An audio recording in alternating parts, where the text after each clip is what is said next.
Shalom, selamat pagi sahabat Lectio Divina yang dikasihi Tuhan Yesus Kristus.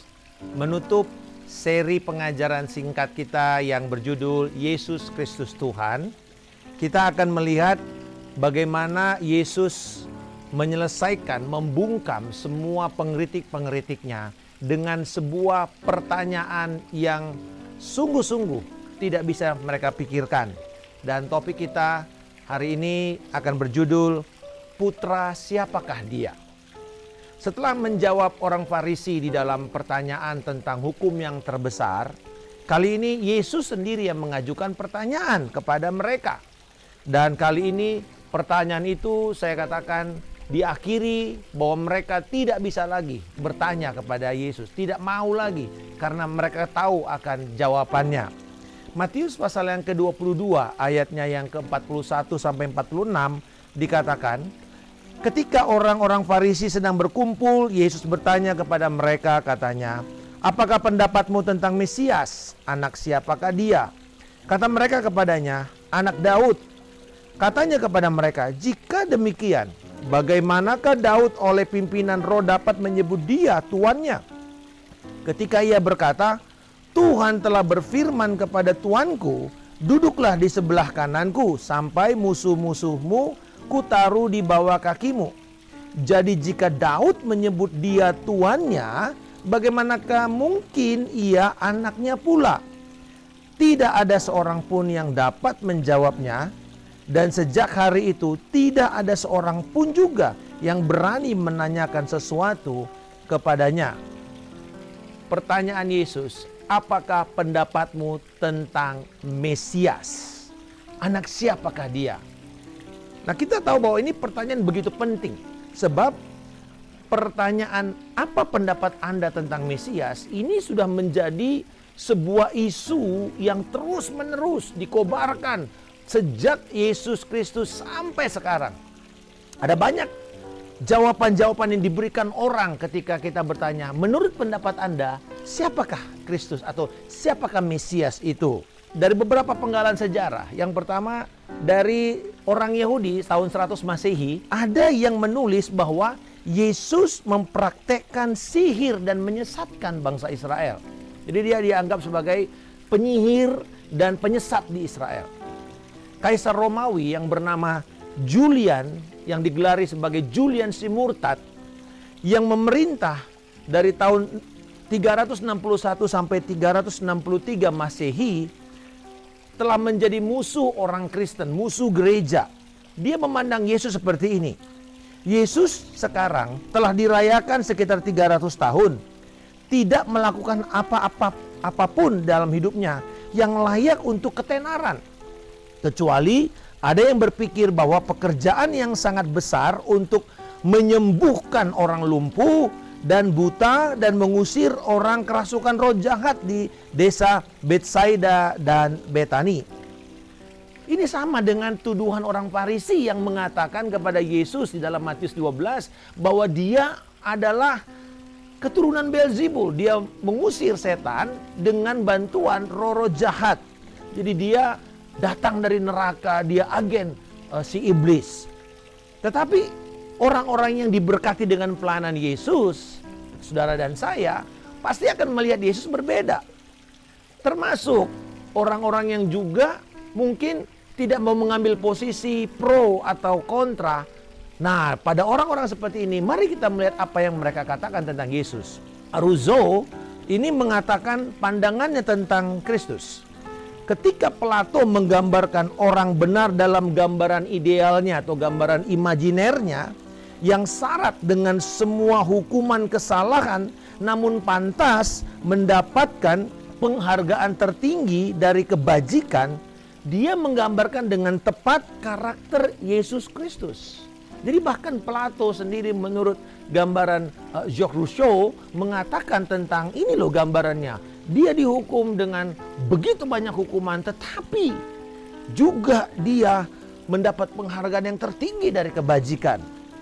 Nah, dari semua pendapat tentang Yesus Kristus yang menyerang dari berbagai macam sisi, maka kita bisa melihat bahwa ternyata isu yang paling sering diserang tentang Yesus adalah tentang apanya?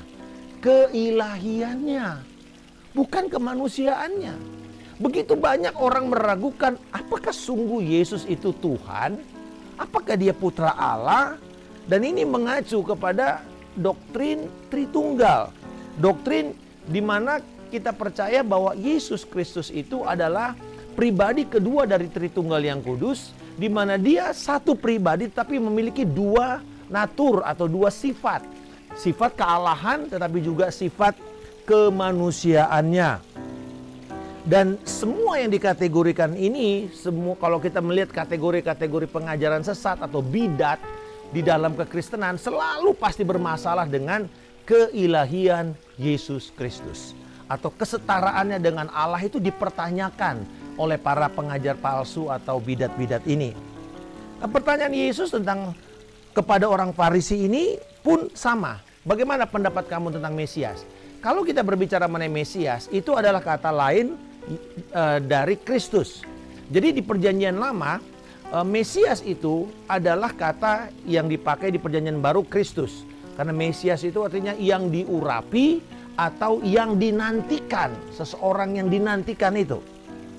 Dan kita bisa melihat di sini, apakah pertanyaan Yesus tentang Mesias ini memperlihatkan bahwa dia sedang memiliki problema dengan krisis identitas? Jawabannya bukan. Yesus sedang bertanya tentang bagaimana mengenali Kristus, mengidentifikasi Kristus. Dan dia memakai sebuah pertanyaan yang paling menohok, tetapi jawaban yang luar biasa yang bersumber dari firman Tuhan. Lalu kita bisa melihat langsung orang Yahudi itu menjawab apa? Oh, dia anak Daud. Kelihatannya ini pertanyaan sederhana banget. Kristus itu siapa? Oh, dia anak Daud. Karena memang itu yang diajarkan oleh para rabi, oleh nabi-nabi, dan oleh para pengajar-pengajar kitab. Bahwa Kristus itu, Mesias itu adalah putra Daud, keturunan Daud. Betul. Tetapi jawaban ini tidak salah, tetapi tidak sepenuhnya benar. Karena kalau kita mengatakan putra Daud, loh, keturunan Daud itu ribuan. Mana yang menjadi Mesias? Itu pertanyaannya. Itu yang mau Yesus mengatakan. Kamu pikir dia apa? Sekedar manusia? Karena kalau manusia begitu banyak. Dan bagaimana kamu mengidentifikasi Mesias dari ribuan keturunan Daud atau anak Daud? Keturunan Daud atau Mesias itu bukanlah sekedar fisik, tetapi ada nilai keilahiannya. Kalau kita melihat jawaban daripada Yesus ketika dia mengatakan bahwa Tuhan mengatakan kepadanya, kepada Tuanku, duduklah di sebelah kananku sampai kubuat musuh-musuhmu ada di bawah kakimu. Nah, ini pertanyaan bagus, saudara. Karena di dalam Perjanjian Lama, ayat ini adalah berasal dari Mazmur 110. Mazmur 110 menceritakan tentang Mazmur Daud, bahwa dia langsung mengutip ayat 44 ini. Ya, ayat 44 ketika dikatakan di dalam pewahyuan, di dalam inspirasi Roh Kudus, Daud mengatakan, Tuhan berfirman memproklamirkan kepada Tuanku. Nah, perhatikan baik-baik. Karena saya akan bacakan kembali lagi ayat 44. Tuhan telah berfirman kepada Tuanku, duduklah di sebelah kananku sampai musuh-musuhmu kutaruh di bawah kakimu. Ini kutipan Mazmur 110 ayat 1. Di mana dikatakan dalam terjemahan aslinya, Yahweh berkata kepada Adonaiku, duduklah di sebelah kananku sampai musuh-musuhmu kutaruh di bawah kakimu. Kata Yahweh jelas itu adalah Allah segala Allah, Allah semesta alam. Oke, dia yang disembah oleh semua manusia, semua makhluk. Sementara kata Adonai itu diterjemahkan dari bahasa Yunaninya kurios, artinya Tuhan. Tetapi kalau di dalam terminologi Ibrani, Adonai itu selalu mengacu kepada Tuhan. Jadi Mazmur 110 ini dikenal sebagai Mazmur Mesianik. Artinya Mazmur tentang Mesias. Dan paling banyak dikutip oleh penulis Perjanjian Baru, yaitu tentang Mesias. Dan bahkan di seluruh Injil, Matius, Markus, Lukas menyebut Mazmur ini dan mengacu Mesias ini kepada Yesus. Jadi para penulis Perjanjian Baru sepakat bahwa ini mengacu kepada Yesus. Nah, Mazmur 110 ini oleh jawaban Yesus yang dikutip oleh Yesus tentang Mesias mengajarkan kita 3 hal. Ini yang akan kita pelajari. Bahwa pada waktu Yesus mengutip Mazmur ini, apa yang sebenarnya dia ingin katakan? Pertama, bahwa Yesus memberikan karakteristik tentang Mesias itu atau tentang Kristus itu. Pertama itu karakteristik Mesias yang dia sampaikan. Yang kedua, Yesus meneguhkan Daud yang mengatakan ini. Berarti Daudlah si pengarang Mazmur 110. Karena kalau kita baca di dalam Mazmur 110 tidak dikatakan dari Daud. Tidak. Cuma dikatakan Mazmur Daud. Berarti kemungkinan besar ini adalah betul. Tetapi banyak juga orang yang mengkritik bahwa ini bukan dari Daud. Tetapi ketika Yesus mengatakan bahwa Daud mengatakan, berarti Yesus setuju pengarang Mazmur 110 ini adalah Daud itu sendiri. Jadi nggak perlu diragukan lagi. Dan saya sangat setuju bahwa kalau Yesus yang mengatakan bahwa pengarangnya Daud, saya akan menerima ini dengan sukacita daripada kita berkutat dengan segala macam penafsiran lainnya. Yesus sendiri mengatakan, iya nulis Daud kok. Nah yang ketiga, bahwa Yesus meneguhkan keilahian Mesias atau Kristus itu sendiri. Dengan kata lain, Yesus mau mengatakan penafsiran Mazmur 110 adalah penafsiran Yesus yang paling benar. Ini luar biasa. Ya, saya katakan saya lebih percaya apa yang Yesus katakan daripada banyak pengkritik-pengkritik yang meragukan tentang Mazmur 110 ini. Dan yang kedua, kita bisa melihat bahwa dalam inspirasi Roh Kudus, ini sama seperti ketika Yohanes mendapat inspirasi Roh Kudus dan dia menerima pewahyuan tentang Yesus Kristus di dalam Wahyu 1 ayat 10 dan Wahyu 4 ayat 2. Di dalam inspirasi Roh Kudus, sama seperti para penulis-penulis Alkitab mendapat inspirasi dari Roh Kudus lalu menulis firman Tuhan. Nah, ketika Daud menerima inspirasi dari Roh Kudus, Daud menyebutkan Allah Mesias. Allah Mesias. Jadi Yahweh mengatakan Mesias atau Kristus itu duduk di sebelah kanannya. Posisi duduk di sebelah kanan kita tahu adalah posisi otoritas. Berarti Yahweh berada bersama-sama dengan Kristus, bersama-sama dengan Mesias. Berarti ini adalah bagian dari kekuasaan, otoritas yang bersama-sama. Prinsip Tritunggal Kudus di sini jelas bahwa Kristus adalah Allah juga. Dia Allah dan dia memiliki karakteristik sifat keilahian sama dengan natur Allah, sama dengan natur Roh Kudus, tapi dia memiliki natur yang lain, yaitu manusia. Supaya apa?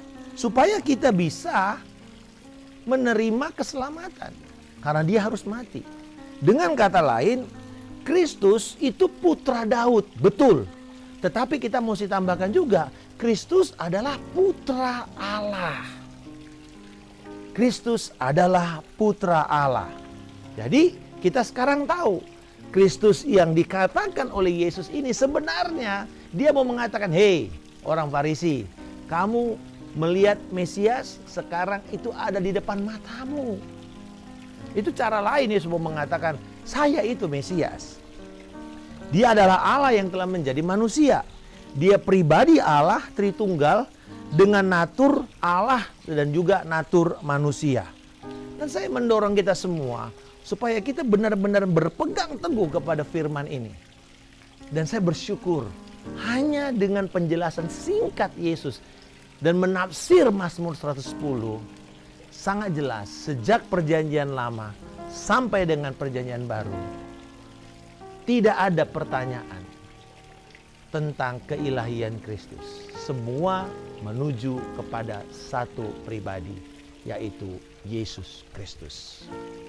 Bapa di sorga, terima kasih untuk penjelasan akan Mesias Allah di dalam Yesus Kristus. Aku tidak meragukan keilahian-Mu dan bersyukur Yesus menjadi manusia. Sehingga aku bisa beroleh penebusan dosa dan menerima anugerah hidup yang kekal. Berikanlah aku keyakinan penuh akan kebenaran ini dan keberanian untuk memberitakan Yesus Kristus Tuhan kepada seluruh manusia bagi kemuliaan Allah Bapa. Di dalam nama Tuhan Yesus Kristus, aku telah berdoa dan mengucap syukur. Haleluya. Amin. Salam kemenangan. Saya Pendeta Markus Simanjuntak.